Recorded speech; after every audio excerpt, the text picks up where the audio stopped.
ఉన్నతమైనటువంటి నామానికి స్తుతులు కలుగును గాక.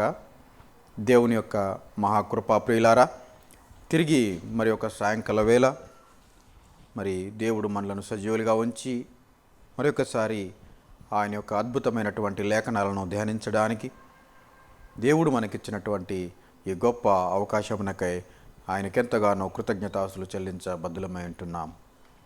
ప్రియమైనటువంటి దేవుని వారలారా, సంఖ్యాకాండం 14వ అధ్యాయాన్ని మనం ముగించుకున్నాం ప్రియులారా. మరి ఇశ్రాయేలు ప్రజలు దేవునికి తిరగబడినటువంటి విధానాన్ని మనము ధ్యానించాం ప్రియులారా. తిరగబడడం అనేది ఎంత భయంకరమో, దాని ద్వారా వచ్చే శిక్ష ఎంత భయంకరమో కదండి. మరి దేవుడు ఈ నూతన నిబంధనలో అంత్యకాలములో ఉన్నటువంటి ప్రతి వారు కూడా దేవునికి తిరగబడక, వాక్యానికి తిరగబడక, దేవుని కొరకు ఎలా బ్రతికి పరలోకం వెళ్ళాలో మనము నేర్చుకున్నాం ప్రియులారా. ఈ యొక్క సంఖ్యాకాండం 15వ అధ్యాయంలో కూడా మనం చూస్తే దేవుడు ప్రియులారా మరి బలుల గురించి మనకు తెలియపరుస్తూ ఉంటున్నాడండి ప్రియులారా. ఎన్నోసార్లు మనం నిర్గమాకాండంలో కూడా చూశాము, లేవియా కాండంలో కూడా చూశాము. మరి బలుల గురించి ప్రియులారా కదండి, నైవేద్యముల గురించి, బలుల గురించి, అర్పణల గురించి కదండి. రకరకాలుగా దేవుడు ఇశ్రాయేలును మరి అరణ్య మార్గమున మరి ఏమాత్రం వారు దేవుని యందు పడిపోకుండా జాగ్రత్త కలిగి ఉండడానికి, రాబోతున్న తరాలు దేవుని యొక్క అసలైనటువంటి ఆరాధనను తెలుసుకోవాలని మరి దేవుడు ఆ రోజు వారిని అర్పించమన్నటువంటి నైవేద్యము, అర్పించమన్నటువంటి దహన బలులు, అర్పించమన్నటువంటి గొర్రె పిల్లలు, దూడలు కదండి మనకు ఈ యొక్క అధ్యాయంలో కనబడతాయండి ప్రియులారా. నేను చదువుతాను, మీరు చూడండి ప్రియులారా. మొదటి వచనం నుండి. మరియు యెహోవా మోషకు ఇలాగు సెలవిచ్చెను, నీవు ఇశ్రాయేలీలతో ఇట్లనము, నేను మీకు ఇచ్చుచున్న దేశ నివాసములలో మీరు ప్రవేశించిన తరువాత యెహోవాకు ఇంపైన సువాసన కలుగునట్లుగా గోవులలోనిదే కానీ గొర్రె మేకలలోనిదే కానీ దహన బలిగానైనను తెచ్చి మ్రొక్కుబడి చెల్లించుటకనియు స్వేచ్ఛార్పణగానియు నియామక కాలమందు అర్పించినదైనా దేనినైనా మీరు అర్పింపగోరని ఎడల యెహోవాకు ఆ అర్పణమును అర్పించువాడు 30 నూనెతో కలపబడిన 2 పళ్ళ పిండిని నైవేద్యముగా తేవలెను. ఒక్కొక్క గొర్రె పిల్లతో కూడా దహన బలి మీదనేమి పోయిటకై 30 ద్రాక్షరసమును పానార్పణముగా సిద్ధపరచవలెను. పొటేళ్లతో కూడి పడి నూనెతో కలపబడిన 4 పళ్ళ పిండిని నైవేద్యముగా సిద్ధపరచవలను. పడి ద్రాక్షరసమును పానార్పణముగా తేవలను. అది యెహోవాకు ఇంపైన సువాసన. ప్రియమైనటువంటి దేవుని వారలారా, దేవునికి ఇంపైనటువంటి సువాసనగా దేవుడు బలులను, అర్పణలను, స్వేచ్ఛార్పణలను, ద్రాక్షారస తైలమును ప్రాణార్పణముగా తీసుకురావాలని చెప్పాడండి ప్రియమైనటువంటి దేవుని వారలారా. అనగా వీరు ఏది అర్పించినా కదండి అది దేవునికి ఇంపుగా ఉండాలి, దేవునికి ఇంపైన సువాసనగా ఉండాలంట ప్రియులారా. అనగా దేవునికి ఇష్టమైంది ఇంపైన సువాసన ప్రియులారా, ఇంపైన సువాసన. ప్రేమైనటువంటి దేవుని వారలారా, ఇక ఇంపైన సువాసన అనగానే ప్రియులారా మరి ఇశ్రాయేలు బలులు అర్పించారు. బలులు అర్పించిన తర్వాత అది దేవునికి ఇంపుగా వెళ్ళిపోయింది. అదే ఇంపైన సువాసన అని అనుకునేవారు నేటి నూతన నిబంధన కాలంలో ఉన్నారని మనం చెప్పొచ్చండి ప్రియులారా. ఇంకా అదే అనుకుంటున్నారండి ప్రియులారా. ప్రేమైనటువంటి దేవుని వారలారా ఆలోచించండి. దేవునికి ఇంపైన సువాసన, అసలైనటువంటి ఇంపైన సువాసన ప్రియులారా దూడలు కానీ, గొర్రెలు కానీ, బలులు కానీ, నైవేద్యం కానీ ఇవన్నీ కాదండి ప్రియులారా. ఆయనకు ఇంపైన సువాసన ప్రియులారా భూమి మీద తన బిడ్డల యొక్క నీతి బ్రతకండి ప్రియులారా, నీతి బ్రతకండి ప్రియులారా. దేవుని కొరకు బ్రతకవలసినటువంటి కదండి మరి న్యాయమైనటువంటి నడవడండి ప్రియులారా. న్యాయ నడవడి, నీతి బ్రతికే దేవునికి ఇంపైన సువాసన ప్రియులారా. నోహవు కాలం కంటే ముందుకు మనం వెళ్ళిపోతే ప్రియులారా, ఒక అబ్రహాము, ఇస్సాకు, యాకోబుల తర్వాత అక్కడక్కడ ఒక్కొక్కరిని ఒక హానోకును ఇలా ఒక్కొక్కరిని మనం చూస్తూ ఉంటామండి ప్రియులారా. దేవుని కొరకు ఇంపుగా బ్రతికినటువంటి వారు ప్రియులారా. ఇంపుగా అనగా దేవునికి ఇష్టమైనటువంటి విధానములో, దేవుని సంకల్పానికి సరియైనటువంటి సమానముగా బ్రతికినటువంటి వారు ప్రియులారా. ఆయన అనాది సంకల్పాన్ని గుర్తు చేసుకొని అర్థం చేసుకొని దానికి అనుకూలంగా దేవుని చిత్తానికి అనుకూలంగా బ్రతికినటువంటి వారు దేవునికి ఇంపైన సువాసనగా బ్రతికినటువంటి వారు ప్రియులారా. ఇకపోతే నోహావు కాలం వచ్చేసరికి ప్రియులారా, జలపాతము తర్వాత నోహావు ఒక బలిని అర్పిస్తాడండి ప్రియులారా. ఒక బలిని అర్పించినప్పుడు అప్పుడు దేవుడు అంటాడు, ఇది నాకు ఇంపైన సువాసనగా ఉన్నది అంటాడండి ప్రియులారా. చూద్దామండి ఆ మాట. ఆది కాండము 8వ అధ్యాయము 20-21 మనం చూడగలిగితే, ఆది కాండము 20-21 మనం చూడాలి ప్రియులారా. అప్పుడు నోహాహు యెహోవాకు బలిపీఠము కట్టి పవిత్ర పశువులన్నిటిలోను పవిత్ర పక్షులన్నిటిలోను కొన్ని తీసుకొని ఆ పీఠము మీద దహన బలి అర్పించెను. అప్పుడు యెహోవా ఇంపైన సువాసన నాగ్రహించి ఇక మీదట నరులను బట్టి భూమిని మరలా శపించను అనుకున్నాడండి ప్రియులారా. ప్రియమైనటువంటి దేవుని వారులారా, ఆలోచించండి. జలపాతం తర్వాత ప్రియులారా, జలపాతం వరకు దేవునికి ఇంపుగా అక్కడక్కడ కనబడ్డారు, కానీ ఎక్కడ కూడా ఇది నాకు ఇంపుగా ఉన్నదని మాత్రం దేవుడు కనలేదండి ప్రియులారా. కదండి, ఎక్కడో కోటాను కోట్ల జనాభాలో ఒకడు అర్పిస్తే కదండి ఎలా ఉంటుందండి. ప్రేమటువంటి దేవుని వారులారా, ఆలోచించండి. రుచిగల ఇంపైన భోజనం ఉందనుకోండి, ఒక్క బుక్క కానీ 2 బుక్కలు తింటే మనకేముంటుందండి? కడుపు నిండుతుందా? మనకు తృప్తిగా ఉండదు. ఉంటుందండి? ఒక చిన్న స్పూన్తో ఒక 2 టేబుల్ స్పూన్లు తిని సరిపోయిందని అంటామా? లేదండి. మనకు భోజనం ఇంపుగా ఉన్నప్పుడు ఇంకా కొంచెం ఎక్కువనే తింటామండి ప్రియులారా. కడుపు నొచ్చినా పర్వాలేదు, తినేస్తామండి ప్రియులారా. కదండి, ఎందుకంటే అది మనకు ఇష్టం కాబట్టి, అది మనకి ఇష్టం కాబట్టి, అది మనకు ఇంపుగా ఉన్నది కాబట్టి, దాని సువాసనగా ఉంది కాబట్టి.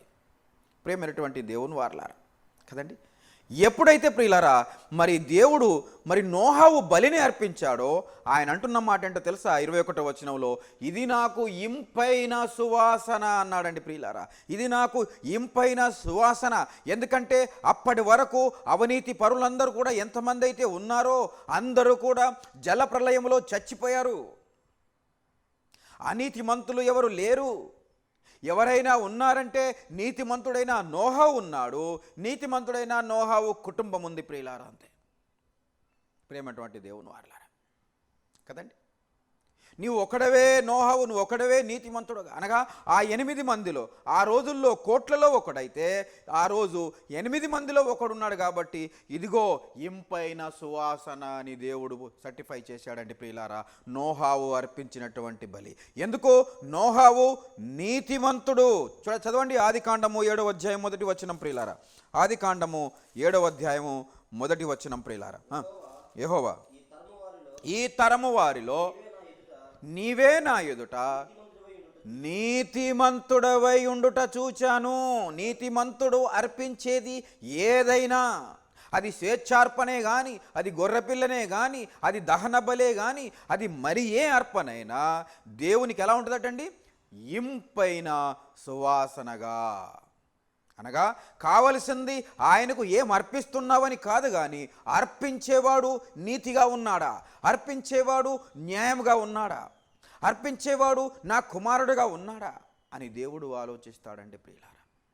చూడండి, నోహావు అర్పించగానే ఇది నాకు ఇంపైన సువాసనగా ఉన్నది అన్నాడండి ప్రియులారా. ఏ విధంగానైతే నోహావు ఇంపైన సువాసన బలిని అర్పించాడో ఆ బలి మరి కొంతకాలం వచ్చేసరికి ఇదిగో ప్రజలు మరిచిపోయారు, దేవుణ్ణి మరిచిపోయారు. దేవునికి ఏదైతే ఇష్టమో అది ఇవ్వక మరి మరిచిపోయారండి ప్రియులారా, తొలగిపోయారు దేవుని నుండి ప్రియులారా. కానీ దేవుని ఆలోచన ఏంటి? ఈ భూమి మీద ఉన్న ప్రతి మనిషి నాకు ఇంపైన సువాసనగా ఉండాలి కదండి. ఉండలేకపోయారండి ప్రియులారా. అందుకే ఇదిగో ఐగుప్తు దేశము నుండి అబ్రహాముకు వాగ్దానం చేశాడు కాబట్టి ఇదిగో యాకోబు సంతతిని, ఇశ్రాయేలు సంతతిని అక్కడి నుండి బానిసత్వం నుండి విడిపించి అరణ్య మార్గమున వారిని కాపాడుతూ, వారిని రక్షిస్తూ, వారికి పాఠాలు నేర్పిస్తూ వచ్చాడండి. నాకు ఇంపుగా మీరు ఎలాగుండాలి,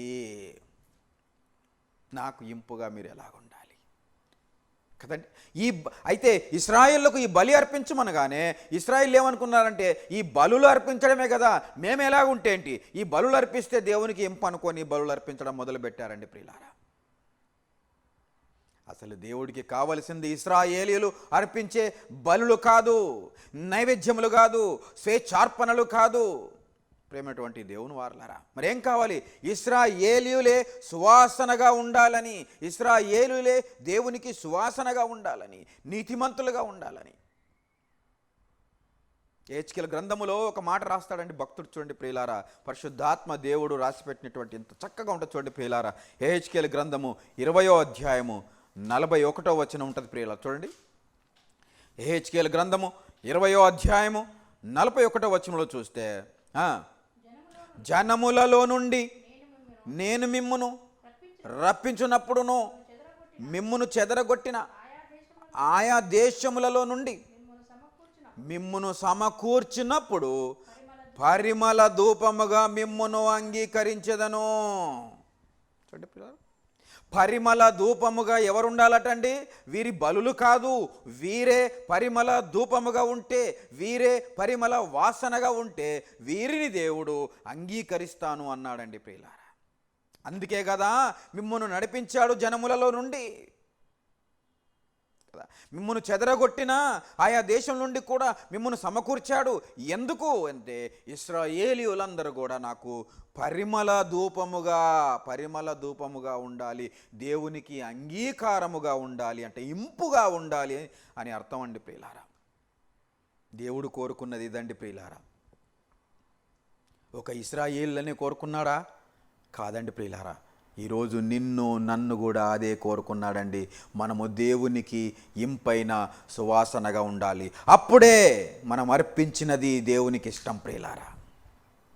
అది నైవేద్యమా దేవునికి ఇష్టం, అది బలి అర్పణ, అది గొర్రె పిల్లనా, అది కోడెనా, ఏదైనా పర్వాలేదు. ఏది లేకున్నా మన నీతిని మనం అర్పించాలి, మన మనసును మనం అర్పించాలి, మన నలిగిన హృదయాన్ని దేవునికి అర్పించాలి. అదే ఇంపైన సువాసన దేవుడికి ప్రియులారా. ఇశ్రాయేలీయులు నాకు ఇంపైన సువాసన అంటున్నాడు ప్రియులారా. మిమ్మును పరిమళ ధూపముగా నేను అంగీకరిస్తానన్నాడండి ప్రియులారా. పరిమళ ధూపముగా.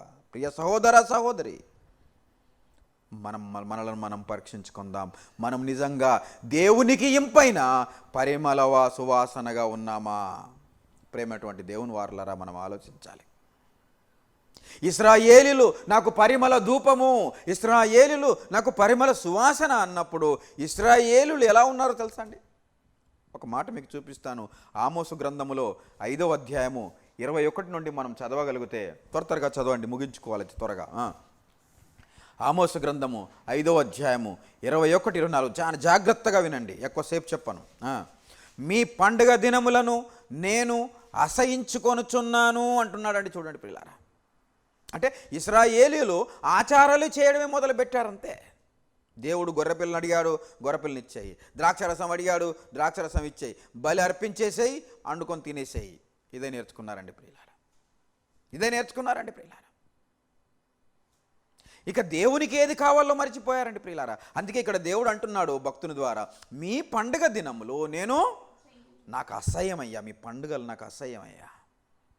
పండుగలు అసహ్యం అన్నాడు, కానీ బైబిల్ అందరూ చదువుతున్నారు. కానీ ఇప్పటికంటే ప్రియులారా మనకు పండుగలు అంటే చాలా ఇష్టం అండి ప్రియులారా, కదండి. ఏముంటుందండి పండుగల్లో? కొత్త బట్టలు, మంచి వంటలు ప్రియులారా, రుచికరమైన వంటలు ప్రియులారా. మనకు సువాసనమైనది మనం చేసుకుంటున్నాం, మనకిష్టమైనది మనకింపైనది చేసుకుంటున్నాం. కానీ ఇది దేవునికి ఇంపుగా ఉన్నదా, ఇది దేవునికి సువాసనగా ఉన్నదా అని మాత్రం మనం ఆలోచించమండి ప్రియులారా. అందుకే ఇశ్రాయేలీయులు ఆ కాలంలో వాళ్ళు అర్పించినవన్నిటి కూడా దేవునికి ఎలాగున్నాయట? నేను అసహించుకొనుచున్నాను, వాటిని నీచముగా ఎంచుచున్నాను. ఇంకేమంటాడు? మీ వ్రత దినములలో కలుగు వాసనను నేను ఆగ్రహింప, నాకు మీ అసలు ఇప్పుడు సువాసనగా లేదా, వాసనగా ఉంది కాబట్టి నాకు ఇష్టం లేదంటున్నాడండి ప్రియులారా. వాసన, సువాసన. దేవుడు సువాసన అడిగితే వీళ్ళు పెట్టింది ఏంటి? ఆయనకు వాసన, కంపు. వీరి జీవితాలు కంపు, వీరి బ్రతుకు కంపు. ప్రేమటువంటి దేవుని వారలారా ఆలోచించండి. బ్రతుకులు బాగా లేవు, ఆత్మీయంగా లేవు, దేవునికి ఇష్టకరంగా లేవు, నీతిగా లేవు, యథార్థంగా లేదు. ఎలా ఉంది మరి? పాపం అనే కంపుతో నిండి ఉన్నది కాబట్టి వీళ్ళు ఏది అర్పించినా దేవునికి అది వాసనగా ఉంది కాబట్టి నేను అంగీకరించను అన్నాడండి ఇశ్రాయేళ్ల బలి. ప్రియులారా, ప్రేమైనటువంటి దేవుని వారలారా ఆలోచించండి కదండి. ఈరోజు క్రైస్తవులుగా నీవు నేను మనం అందరము ఆలోచించగలిగితే, ఇదిగోనండి తండ్రి అయిన దేవుడు మనకు ఈ యొక్క సువాసనను మన సువాసనగా మనం ఎలా ఉండాలో మనకు నేర్పించాడండి ప్రియులారా. ఎక్కడి నుండి? ఆది కాండము నుండి నేర్పిస్తూనే వస్తున్నాడండి ప్రియులారా, ఆది కాండము నుండి ప్రియులారా. కానీ ఇశ్రాయేళ్ళు దారి తప్పారు. ఇశ్రాయేళ్ళు సువాసనగా లేక వాసనగా కంపుగా ఉన్నారు కాబట్టి దేవుడు అంగీకరించలేదు. కాబట్టి ఈ లోకం ఆ కంపు అనే పాపముతో నిండిపోయింది కాబట్టి ప్రియులారా, ప్రాయశ్చిత్తము లేక ప్రభువును నమ్ముకొనక ప్రభువును ఒప్పుకొనక నిత్య నరకపు బాటలో ఉన్న ప్రపంచాన్ని మార్చాలని, సర్వలోకాన్ని సువాసనతో నింపాలని ప్రభు అయిన యేసు క్రీస్తును ఈ భూమి మీదకి పంపించాడండి. యేసు తండ్రి అయిన దేవుడు ఈ లోకానికి సువాసన అంటే ఎలాగుంటుందో చూయించాడండి ప్రియులారా. పరిమళ ధూపం అంటే ఎలాగుంటుందో చూయించాడండి మహానుభావుడు ప్రియులారా. ద్రాక్షారసము ప్రాణార్పణముగా పోయబడాలి అన్నాడు చూడండి. మనం సంఖ్యాకాండలు చదువుకున్నాడు. ఇదిగో యేసు క్రీస్తు ఒక ద్రాక్షలు లాగా నలిగిపోయి ప్రాణార్పణముగా పోయబడ్డాడండి ప్రియులారా. అప్పుడే కదా దేవునికి ఇంపుగా ఉంటుంది. అందుకే యేసుక్రీస్తు బ్రతుకుతున్న కాలంలో యేసుక్రీస్తుని చూసి ఆయన అన్నాడండి, ఈయన నా ప్రియమైన కుమారుడు, ఈయన యందు నేను ఆనందించున్నాను. నేను ఆనందంగా ఉంది, నాకు ఇంపుగా ఉన్నది, నాకు ఇష్టంగా ఉన్నది. ఈయనంటే నాకు ఇష్టం, నాకు ఇంపుగా ఉన్నాడు. బ్రతుకు ఇంపుగా ఉండాలి ప్రియులారా. ఇంతకు యేసుక్రీస్తు వచ్చిందెందుకు? ఇదిగోనండి ప్రియులారా, మనము కూడా దేవునికి ఇంపుగా చేయడానికి ప్రియులారా, మనలను దేవునికి ఇంపుగా ఉంచాలని ప్రియులారా. తన జీవిత బ్రతుకులో 33.5 సంవత్సరపు కాలంలో ఆయన ఎన్నో శ్రమలు అనుభవించి దేవునికి ఇంపుగా ఎలా ఉండాలో ఒక మంచి పాఠం మనకు నేర్పించి వెళ్ళాడండి ప్రియులారా. తన రక్తమును కార్చి ఆయన రక్తములో కడిగి ఆయన తన బిడ్డలుగా మనల్ని చేసుకున్నాడు ప్రియులారా. దేవునికి ఇంపుగా ఉండాలని ప్రియులారా. ప్రేమైనటువంటి దేవుని వారలారా ఆలోచించండి. ఎఫెసీ పత్రిక 5వ అధ్యాయము 2వ వచనంలో చూస్తే ప్రియులారా, అక్కడ ఉంటుందండి దేవుడు మనలను ఇంపుగా చేయడానికి ఇదిగోనండి యేసు క్రీస్తును త్యాగం చేశాడండి ప్రియులారా. యేసు క్రీస్తును త్యాగం చేశాడు మనలో సువాసన రావాలని, దేవునికి ఇంపైన సువాసనగా మనం ఉండాలని ప్రియులారా. క్రీస్తు మిమ్మును ప్రేమించి పరిమళ వాసనగా ఉండుటకు ఎవరు? మనమండి ప్రియులారా. మనలో పరిమళము లేదు, మనలో వాసన ఉంది, కంపు ఉంది. ఎక్కడిది? ఇదిగోనండి ప్రియులారా, పాపము చేత నిండిందండి ప్రియులారా. దేవుడంటే తెలియదండి ప్రియులారా కదండి. పాపం ప్రియులారా, పాపముతో నిండి ఉన్న వారినందరినీ కూడా క్షమించి ఇదిగోనండి మనల్ని ఈ దేవునికి ఇంపుగా చేయడానికట మీరు పరిమళ వాసనగా ఉండుటకు మన కొరకు తన్ను తాను దేవునికి అర్పణముగా అనగా చూడండి, ఎక్కడనైతే గొర్రె పిల్ల దేవునికి అర్పణగా అర్పించబడాలో, ఎక్కడనైతే ద్రాక్షలు కదండి పానార్పణముగా రసం పోయబడాలో ఆ స్థలముల యేసు క్రీస్తు నిన్ను నన్ను పరిమళ వాసనగా ఉంచాలని అర్పణముగా తన్ను తాను బలిగా అప్పగించుకున్నాడండి ప్రియులారా. ప్రేమైనటువంటి దేవుని వారలారా ఆలోచించండి. యేసు క్రీస్తు త్యాగం మనకేం నేర్పుతుంది? ప్రేమైనటువంటి దేవుని వారలారా, నమ్మి బాప్తిసం పొందినంత మాత్రాన కాదండి ప్రియులారా, మనలో అలాంటి త్యాగం ఉండాలి, మనలో అలాంటి నీతి ఉండాలి, మనలో అలాంటి న్యాయం ఉండాలి కదండి. అదే ఆమోసు గ్రంథంలో 24వ వచనంలో అంటాడు, 5:24లో న్యాయము జరగనీయుడి, గొప్ప నీళ్లు పారినట్టుగా న్యాయము జరగనీయుడి, గొప్ప ప్రవాహం వలె నీతిని ప్రవహింపజేయుడి అంటాడండి ప్రియులారా. మన ద్వారా న్యాయము పారాలి, నీతి జరగాలి, ప్రవహించాలి. ఉందా అండి ప్రియుల? ప్రవాహం ఎక్కడదండి? అప్పుడప్పుడు ఆదివారం నాడు నీతిమంతులం అయిపోతాం మనం గంట కొరకు ప్రియులారా. 1 గంట నీతిమంతులం అండి వారానికి. ప్రేమటువంటి దేవుని వారలారా ఆలోచించండి. చర్చ్ బయటకు వస్తే చాలండి మన నోట్లో ఉన్నంత అబద్ధాలు, కంపు, పాపపు జీవితము, బ్రతుకు కదండి. ఆలోచిద్దాం ప్రియులారా. తప్పు చేస్తున్నామా? తప్పు చేస్తున్నామా? మన ఆలోచనలు తప్పు చేస్తున్నాయా? క్రీస్తును అప్పుడప్పుడు మర్చిపోతున్నామా? పరిమళ వాసనగా లేక వాసనగా కంపుగా ఉన్నామా? మనల్ని మనం పరీక్షించుకోవాలి ప్రియులారా. మన ద్వారా న్యాయం జరుగుతుందా? నీతి ప్రవహిస్తుందా? మనల్ని మనం పరీక్షించుకోవాలి ప్రియులారా. మనము నీతిమంతులుగా ఉండాలని, మనం పరిమళ సువాసనగా ఉండాలని ఆ నీతిమంతుడు నీతిని జరిగించి, న్యాయాన్ని జరిగించి తన్ను తాను పానార్పణముగా పోయబడ్డాడండి ప్రియులారా. శిలువ మరణము పొందాడండి ప్రియులారా. శిలువ మరణం పొందాడండి. పరీక్షించుకుందాం ప్రేమటువంటి సహోదర సహోదరులారా. సంఖ్యాకాండములో ప్రియులారా, ఇశ్రాయేలీయులను దేవుడు మీరే ఇంపైన సువాసన నేర్పించడానికి మీరు ఇది అర్పించండి, అది నాకు ఇంపుగా ఉండాలి అన్నాడండి. మీరు ఇంపుగా ఉంటే అన్నీ ఇంపుగానే ఉంటాయి అన్నాడండి ప్రియులారా. కానీ వాళ్ళు అర్థం చేసుకునలేకపోయారు. యేసుక్రీస్తు అయితే ఆయనే బలి అయిపోయి మనకు అర్థం చేశాడండి ప్రియులారా. ఈరోజు మన బ్రతుకులు ఎలాగున్నాయి? ఇశ్రాయేలు మారలేదు కావచ్చు, కానీ మనం మారామా? మారినట్టుగా మారనట్టుగా ఉన్నామా?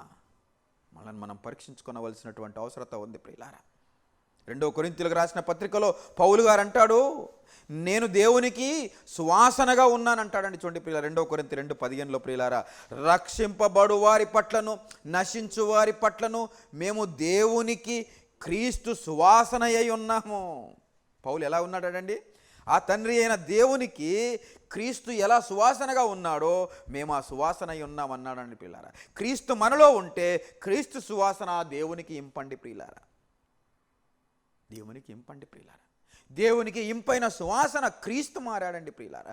ఆ క్రీస్తు మనలో ఉంటే మనము కూడా దేవునికి ఇంపైన క్రీస్తు సువాసనగా ఉంటాం ప్రియులారా. ఎప్పుడు ఉంటాం? రక్షించబడిన వారికి, రక్షింపబడు వారి పట్లను నశించు వారి పట్లను. మనల్ని మనం పరీక్షించుకుందాం ప్రియులారా. మన బ్రతుకులు ఎలాగున్నాయి కదండి? మనల్ని మనం పరీక్షించుకోవాలి ప్రియులారా. ఇదిగో పౌలు ప్రియులారా మనకు యేసుక్రీస్తు దంతా ఒక మార్గం చూపిస్తున్నాడండి. మనం ఇంపుగా ఉండాలని, ఆఖరికి ఒక మాట చూసి ముగిద్దాం. ఫిలిప్పీలకు రాసిన పత్రిక 2వ అధ్యాయము 18వ వచనం ప్రియులారా. ఫిలిప్పీలకు రాసినటువంటి పత్రిక 2వ అధ్యాయము 18వ వచనం చూడండి ప్రియులారా. 18వ వచనం, ఆనందించి సంతోషించుడి, నేనును మీ క్షేమము తెలుసుకొని ధైర్యం తెచ్చుకొని నిమిత్తము తిమోతిని శీఘ్రముగా మీ వద్దకు పంపుటకు ప్రభువైన యేసునందు నిరీక్షించున్నాను. నీ క్షేమ విషయమై నిజముగా చింతించువాడు లేదు 17వ వచనం 17వ వచనం, మరియు మీ విశ్వాస యాగములోను దాని సంబంధమైన సేవలేను నేను పానార్పణముగా పోయబడితిని కదండి. దేవునికి ఇంపుగా ఎలా ఉంటామండి? సేవలో, యాగములో ఉండాలి, సేవలో ఉండాలి. ప్రేమటువంటి దేవుని వారలారా ఆలోచించండి. సేవ జరగాలంటే ఒక పాస్టర్ గారే వెళ్ళాలి ప్రియులారా. మరెవరు వెళ్ళారండి ప్రియులారా? దైవ సేవకులకు సహకారంగా ఉండాలి. దైవ సేవకులతో సువార్తకు వెళ్ళాలి. దైవ సేవకులతో సహకరించి కదండి దేవుని పరిచర్య చేయాలి ప్రియులారా. సంఘము దేవునికి ఇంపుగా ఉండాలి ప్రియులారా. పానార్పణముగా పోయబడాలట ప్రియులారా. క్రీస్తు పానార్పణముగా పోయబడ్డాడు. పౌలు పానార్పణముగా పోయబడ్డాడు కదండి. నా పరుగు కడముట్టించి తిని కదండి విశ్వాసమును కాపాడుకుంటేనే. అది ఒక పౌలు గారికి చెందుతుందండి ఆ వాక్యం ప్రియులారా. నిజంగా ఈ భూమి మీద చచ్చిపోయిన వాళ్ళందరూ కూడా పైన రాసుకుంటారండి, నా పరువు కడముట్టించి తినని. అర్హత లేదండి ఎవరికి. ఒకవేళ నువ్వు పౌలులాగా బ్రతికినానికి అర్హత లేదు, అది దేవుడు అనాలి, మనలను దేవుడు అనాలి. ఇక్కడ పరిశుద్ధాత్మ దేవుడు అంటున్నాడు ప్రియులారా పౌలు వారి ద్వారా. ప్రేమటువంటి దేవుని వారలారా ఆలోచించండి కదండి. నా పరుగు కడముట్టించి తిని. ప్రేమటువంటి దేవుని వారలారా పానార్పణంగా పోయబడ్డాడు. ప్రేమైనటువంటి దేవుని వారలారా ఇశ్రాయేలీయులు అర్థం చేసుకోలేదు. ఇదిగోనండి యేసుక్రీస్తు మనకు బోధించాడు. ఇదిగో యేసుక్రీస్తు తన బ్రతుకు జీవితములో నీతిని, న్యాయాన్ని మనకు చూపాడు. దేవునికి ఇంపైన సువాసనగా ఎలా ఉండాలో ఆయన బ్రతికి చూపించాడు. మనల్ని బ్రతుకుమన్నాడు.